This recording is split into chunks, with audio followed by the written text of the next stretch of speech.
Finding your art style can be one of the most frustrating yet rewarding aspects of being an artist. But do we ever really find it?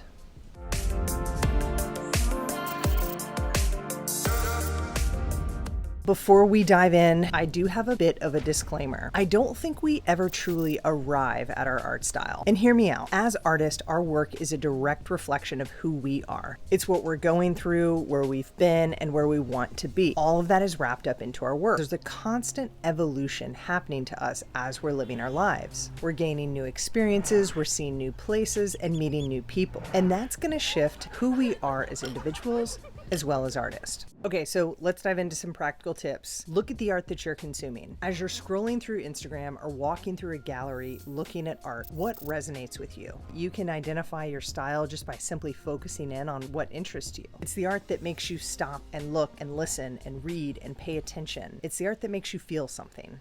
There's going to be those pieces that just reach out and grab you, and they're begging for your attention. They get your attention. Take a mental note of those works of art. Maybe you love hyperrealism subject matter because of the precision and attention to detail, or possibly you find yourself drawn to abstract art because it pushes your definition of reality. So once you've identified several pieces, go back and review those works of art. There's going to be a consistent theme. It could be the subject matter, it could be the color palette, it could be the movement in the piece. There's going to be a consistency throughout that body of work. Try to identify what that is and why those works resonated with you.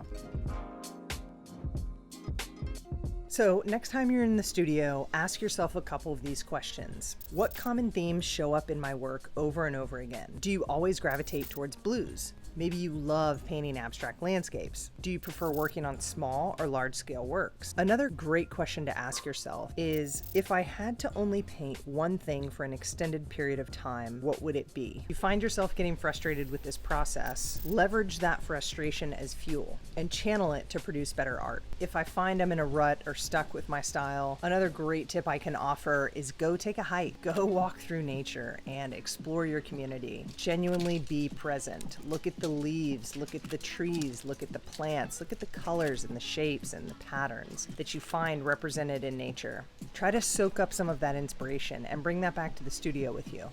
A question a lot of artists ask me is, should I copy other artists to develop my own style? Don't take inspiration just from one artist. Take inspiration from a ton of different artists. Identify certain aspects of their work that you really like. Maybe you like one artist's composition, another artist, you really love their color palettes. Find bits and pieces of inspiration along the way and apply that to your own artwork. Practice, practice, practice, practice, practice. You need to show up for your art as often as possible. This is a place where talent isn't really going to serve you, but hard work absolutely will. So put in the time and put in the sweat equity. And the biggest tip I can leave you with is have fun. Play with it. Don't be so stuck in the idea of, I have to have this certain art style, or feeling like you're behind in any way, shape, or form. This is a process and it's always going to be evolving. You're never going to be stuck in one style forever.